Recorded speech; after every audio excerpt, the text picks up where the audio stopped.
Earth, November 14th, 1969.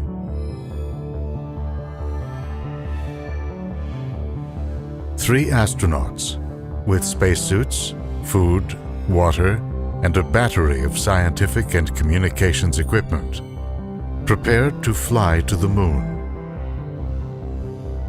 Thousands gathered at the Kennedy Space Center in Florida, including President and Mrs. Richard Nixon, to witness the historic launch. It was raining that day, but that was no cause for delay. The ship that would carry them into space was designed to launch in any weather. But how would it respond to a powerful electrical storm now gathering above the launch pad? That was just the beginning of the incredible journey of Apollo 12.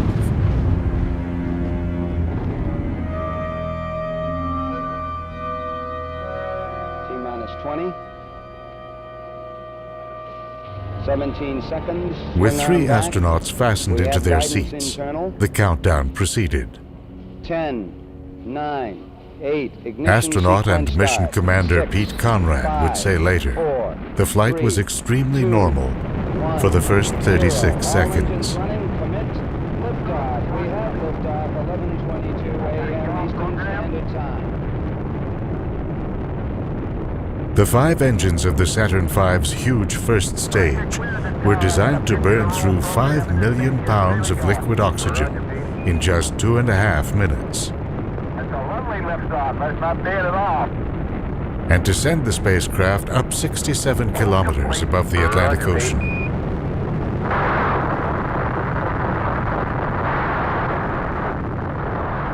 Mark 1 Bravo. When it reached an altitude of 2,000 meters, something unexpected happened. Racing through the stormy environment, the rocket generated a lightning bolt that traveled down its highly conductive exhaust train. We've got your GDC. Okay, we just lost the platform, gang. I don't know what happened here. We had everything in the world drop out. Roger. Another bolt hit 16 seconds later. I got 3 fuel cell lights and AC bus light and fuel cell disconnect, AC bus overload 1 and 2, main bus A and B out.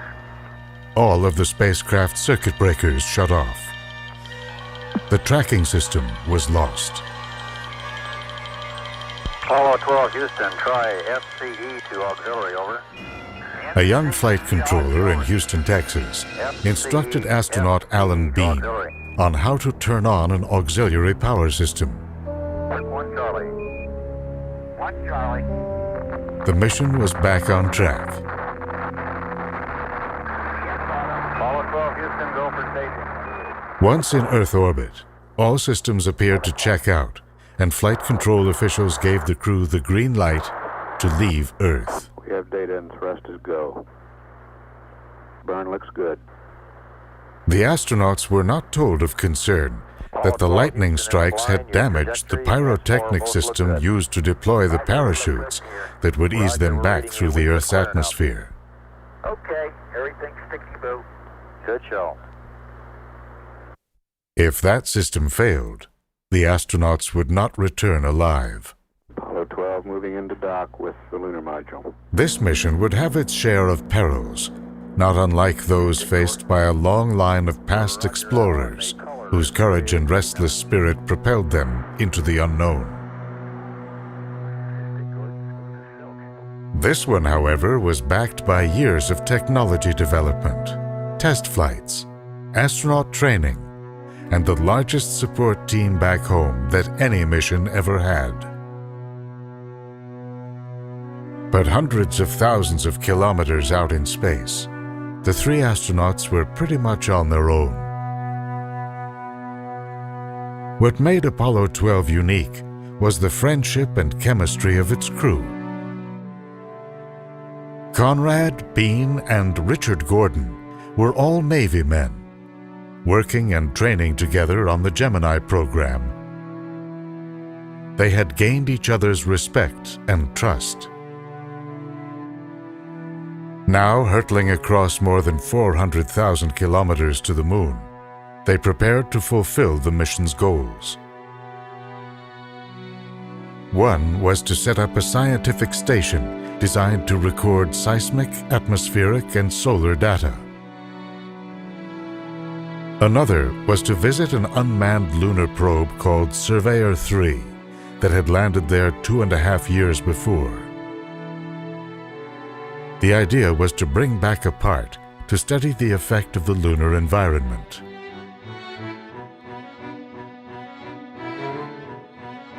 A third goal was to improve on the landing of Apollo 11 just 5 months before.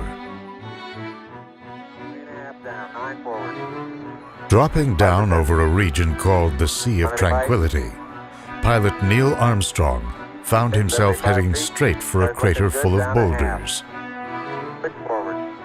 He had to fly over the planned landing site and find a new one.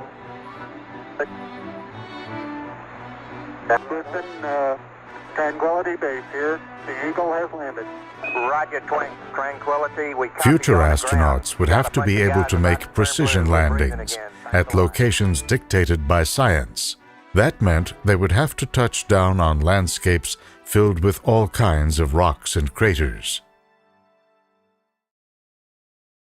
For Apollo 12, the science pointed to a region known as the Ocean of Storms, some 2,000 kilometers from where the Eagle had landed. Here, the landscape is dark, from lava that cooled to form its flat expanse billions of years ago. Within it, an impacting asteroid had hollowed out Copernicus Crater, perhaps showering the region with rocks blasted out from deep underground. To sample this geological treasure trove, the astronauts sought to land at a series of smaller craters about 45 kilometers away.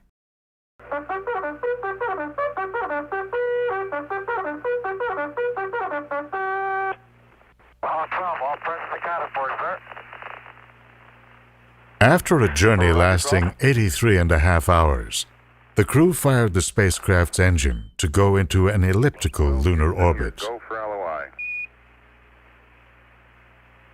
5 hours later, a second burn put the spacecraft into a circular orbit 111 kilometers above the lunar surface. Okay, Pete, we'll see you at 43. The next day, Pete Conrad and Alan Bean entered the lunar module Intrepid. Separating from the command module, they dropped down toward their target. 300 feet coming down at 5. Look at that crater right where it's supposed to be. You're beautiful. 10%. 257 feet coming down at 5. 240 coming down at 5. Hey, you're really maneuvering around. Yeah. Come on down, dude. Okay. 10% fuel. Okay. 96 feet coming down at 6. Slow down the descent rate. Houston, 80 feet coming down at 4. You're looking good. 70 feet. Looking real good. 53 feet. Pete Conrad would rely on improvements in the ship's landing radar to find his way to touchdown. Low level. 42 feet. Coming down at 3. Coming down at 2. Okay. Start the clock. 42 feet coming down at 2. 40 coming down at 2. Looking good. Watch the 31, 32, 30 feet. Coming down at 2 feet. You got plenty of gas. Plenty of gas, dude. Hang in there. 30 seconds. 18 feet. Coming down at 2. You've got it made. Come on in there. 24 feet. Contact light. Roger. Copy contact. Rock. Pete Conrad and Alan Bean landed without a hitch. Okay. Now they prepared to climb down the ladder to experience a whole new world. The plan was for Earth to experience it too, courtesy of a color video camera that was designed to send back a live signal. Conrad was careful to keep it pointed away from the sun to protect its sensitive imaging tubes. Unfortunately, it caught the glare from Intrepid's shiny surface and blew. Back on Earth, The television networks canceled their coverage. Millions of viewers then went about their day, which left Conrad and Bean to go about theirs. The astronauts spent the first of 2 4-hour moonwalks setting up science and communications equipment, taking photographs, and seeing what was there. Oh boy, I want that rock. There is a dandy mixture grapefruit size type goodie.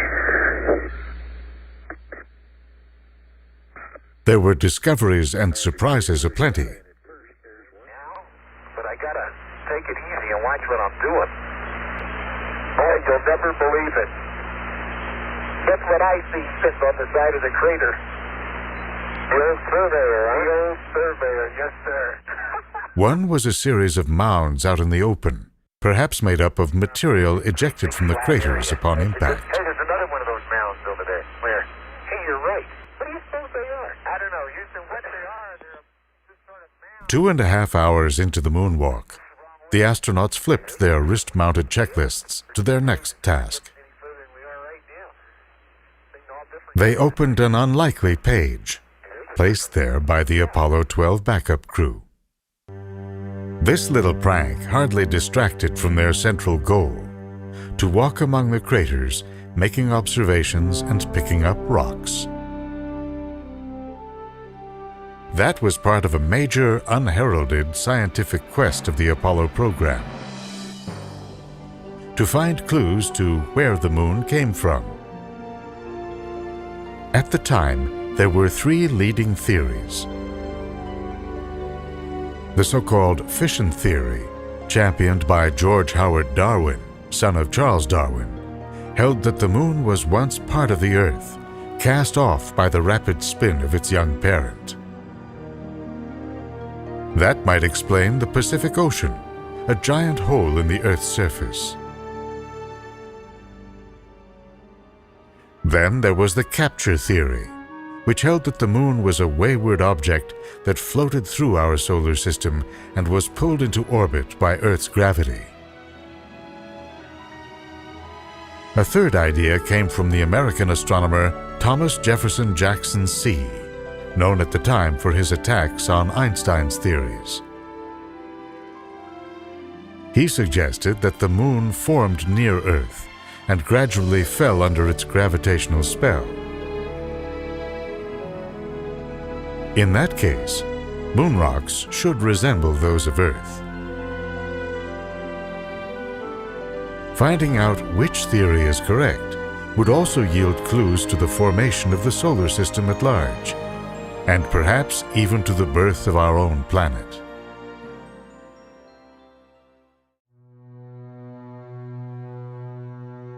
Day 2 on the moon. Neither Conrad nor Bean had been able to get much sleep. Excitement got the best of them. The pair now left Intrepid for a second and final moonwalk. The suits they wore had been built for spending time on the moon's surface, with 5 layers stitched together to maintain constant temperature and air pressure. Because direct exposure to the sun could heat the suits to 120 degrees Fahrenheit, the innermost layers circulated water around the astronaut's body to keep him cool. On the outside was a shell to protect against micrometeors that routinely batter the moon's surface. The astronauts found that lunar dust was so abrasive that this outer layer quickly sustained damage, and so fine that it crept into the rotating wrist joints.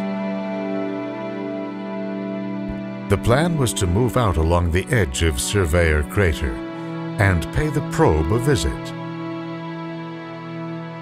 Along the way, there were pictures to take, samples to collect, coring tools to drive into the ground. It was a world filled with optical illusions and strange juxtapositions. The lunar landscape appears monochromatic, a bright gray. With no atmosphere, the light is harsh, with shadows cast in deep black. But close up, the Moon offers a variety of rich and colorful details owing to its tumultuous past. The Ocean of Storms is an ancient basin that was hollowed out by a huge impact and filled with lava. Finally, the team arrived at Surveyor.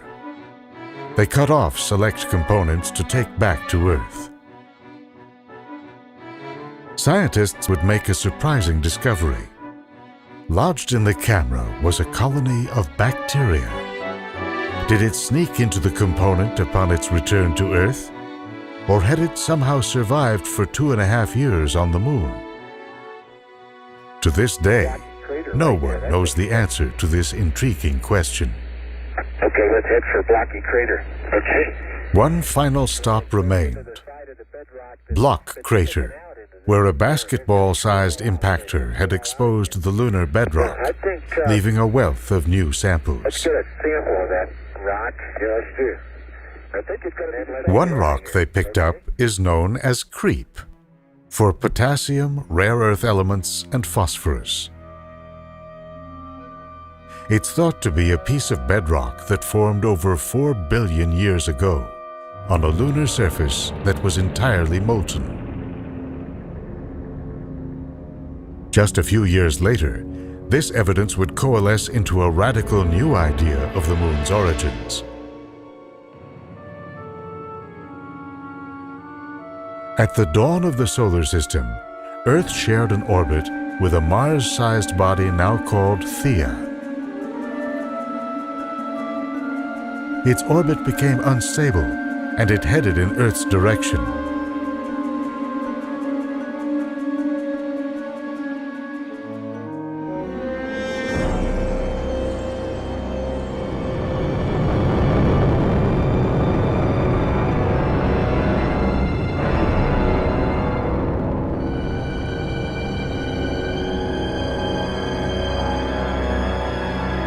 When the dust settled, the debris began to coalesce in Earth orbit, forming the Moon. The Moon then comes primarily from the outer layers of the Earth and Theia. That's why overall, the Moon is less dense than Earth. From this violent beginning, the Moon gradually cooled, and the magma that lined its surface hardened into a crust. It was now time for Conrad and Bean to prepare for the return flight home. Along with their gear, they packed up 75 pounds of scientifically priceless dirt and rocks. In the years to come, these samples, and those from the remaining Apollo missions, would continue to yield clues to the history of the Moon and its companion, Earth.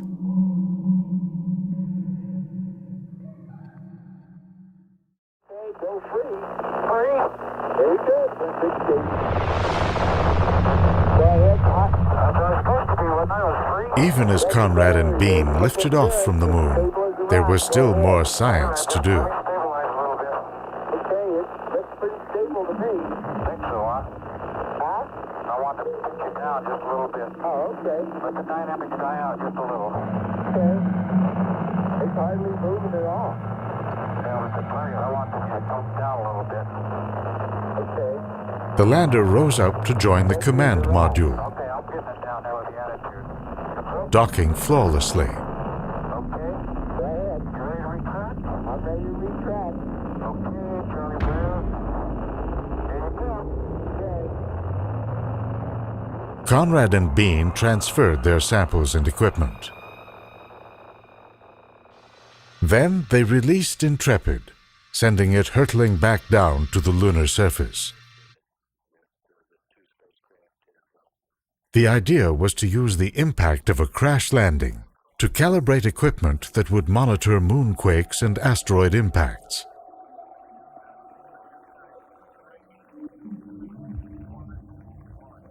When it hit, the impact resonated like a bell for over half an hour as seismic waves rippled through the moon's interior.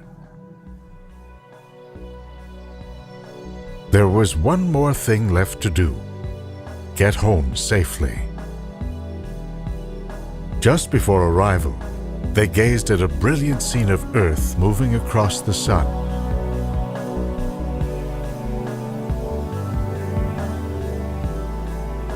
Apollo 12 hit Earth's atmosphere at 40,000 kilometers per hour. The parachute pack opened just fine. Not even a bolt of lightning could spoil this trip. The crew of Apollo 12 had shown how it's done, even adding flair to efficiency and precision. Well, almost. At splashdown, Alan Bean got beamed by a camera that had not been secured. His 5 stitches would be forgotten. What no one could forget was a camera magazine filled with exposed film that had gotten jammed and then accidentally left on the lunar surface. To one of the existing cameras. Well, I got some bad news for you and some good news. The first place, the third magazine was a color magazine, and all it had on it were some shots that were... Conrad, Bean, and the other astronauts of Apollo will go down in history as the first to step off our planet.